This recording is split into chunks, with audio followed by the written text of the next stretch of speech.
We're happy to speak with Gloria La Riva, presidential candidate from the Party for Socialism and Liberation. Thanks for joining us on Breakthrough. Thank you for the invitation, Monica.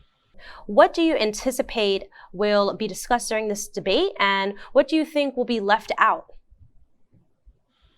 I don't think they'll talk about war. They certainly won't talk about reducing the military budget. The budget is more than $780 billion.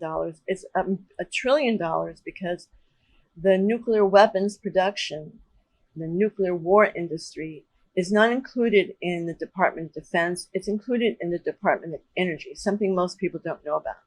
They will not include either candidate calling for a massive jobs program or a real rescue in the time of pandemic. They're talking about perhaps $2 trillion in these coming days. I doubt it will pass. And yet people are suffering greatly. We're entering winter. The numbers are rising in COVID illness and death. And yet, I want to say something about the media. Newspapers like the Minneapolis Star-Tribune or the Tampa Daily newspaper yesterday, they had major sections on the voter's guide. They said, this is the candidates that you can read their program and know who to vote for. Well, of course, you can guess. The only two presidential candidates are Biden and Trump, as if nobody else exists. That's why literally people know about us through getting a palm card, as we call it, a piece of literature, or seeing a lawn sign, or seeing a poster in the street. That's the only way they will know, because we're denied access in the media. And you can imagine, with us being able to talk about a guaranteed income, housing and healthcare, free education, being a guaranteed constitutional right, what that would mean to people to hear those demands, to hear the demands of childcare for all parents, to hear the demand of social equality, of jailing killer cops. That would ring true to millions of people. And why exactly? They will not let us on, because we're talking about the political, the electoral system of the United States being a perfect machinery for them up to now to keep the capitalists in power.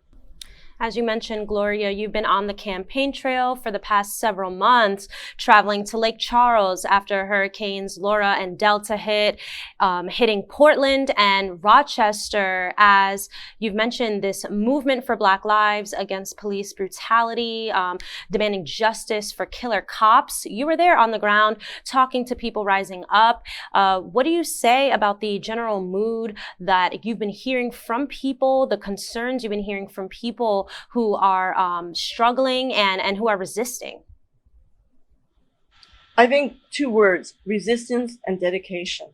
When I was in Portland, it had been about 80 days already of nightly demonstrations. I was in those protests, and no matter what the government said, even the moderator of the last presidential debate, who claimed that it was 100 days of violence, that's a lie, because the moms in front, the veterans and others who were standing behind them, the youth in front with their shields protecting people against rubber bullets and the little metal balls that are being shot at people.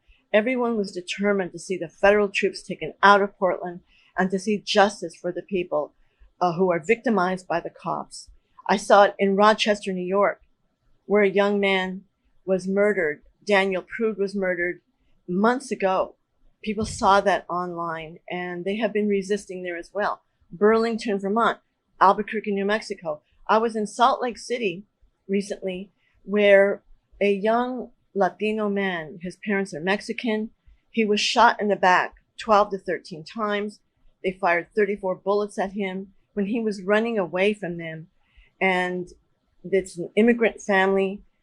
They have been harassed and threatened by the right wing in their memorial to their son, where his mural is on a wall. And yet the family continues every day mourning their son. This is a situation in the country of thousands and thousands of people since Mike Brown was murdered in 2014. And I think that the movement, again, that I mentioned is bringing up cases that had been ignored or were being repressed, such as that of Breonna Taylor. There's still a fight for her. And it also brings up the issue of Black, Latino people, poor people in general, but especially Black people who have been discriminated against so deeply economically, the lack of decent housing, the redlining of neighborhoods, keeping Black people down, the denial of jobs, discrimination in school and education, employment, that has led, for example, to a situation well known, it's a fact well known, that the average white family has $170,000 of wealth, while the average Black family has $17,000, which is really not wealth to be able to overcome debt, overcome periods of unemployment. And that's why we call for reparations, which is being heard, being very, very widely accepted in the Black community, as well as for the Native community. In the reservations, in the urban centers, Native people suffer the greatest level of unemployment, 90% in some of the reservations. And that's why reparations is an absolute necessary demand. That's why our campaign and the program of the Party for Socialism and Liberation is so different from the Democrats and the Republicans, who joined together in calling for fracking and other programs that are continuing to debilitate the environment. You hear Biden, we know Trump's program on the cops, but you hear Biden having said, oh, you shouldn't shoot an unarmed man in the heart, shoot him in the leg. Why are you shooting an unarmed man? And even why shooting an armed man like Philando Castile, who had a legal license to carry, and he was shot to death as soon as he informed the police when he was stopped, illegally stopped, that he was legally carrying a gun, and the police shot him. But that's the situation for Black people. And I really think that that is the essence in this country. I spoke in Milwaukee, Wisconsin, to it was an African-American mixed neighborhood. And I said, until Black people advance, nobody will move ahead in this country. It is necessary for the whole working class to understand the primacy of the struggle against racism and for economic and social justice. First off, can you describe some of the main tenets of your platform? I think the biggest priority is, again, harnessing the wealth of the country to meet everybody's needs.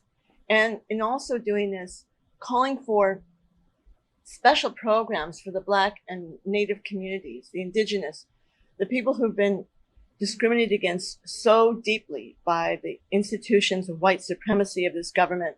But there is so much wealth for everyone. There is enough housing for everyone immediately to be housed. The people who are homeless, the people who are living in crowded conditions and can't possibly socially distance and keep themselves safe.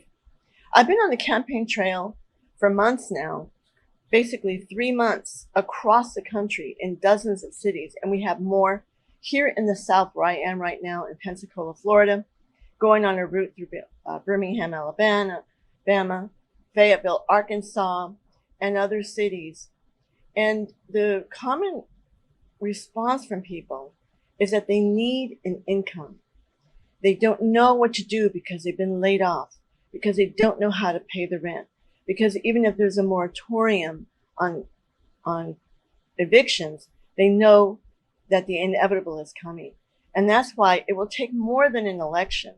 What it will take, regardless of who wins the election, is a mass movement of the people. What do you think of the notion that third-party candidates are a spoiler in elections, or really just are, at the end of the day, just steal votes from, as we saw in 2016, the Democrats, the Green Party was completely demonized and, blamed for Trump's victory. What do you have to say of that? Well, when you consider that over half of the voting, the registered voters don't even vote normally, that's because they don't feel that they have a part in that system. They're demoralized. When the capitalists say, or even liberals say, you're taking away votes from the Democrats by voting third party, that's really denigrating the right of people to have a political choice. They tell us, vote, have a choice.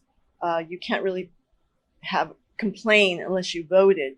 But when people do vote, their conscience, vote for healthcare, housing, education, economic, political rights, then we're told you're taking it away from the capitalists. Well, at some point, I think the major changes will take place out of the elections. When we talk about women's rights, LGBTQ rights, civil rights, the Voting Rights Act, the Civil Rights Act, those were all written or decided in the Supreme Court by years of resistance in all those communities.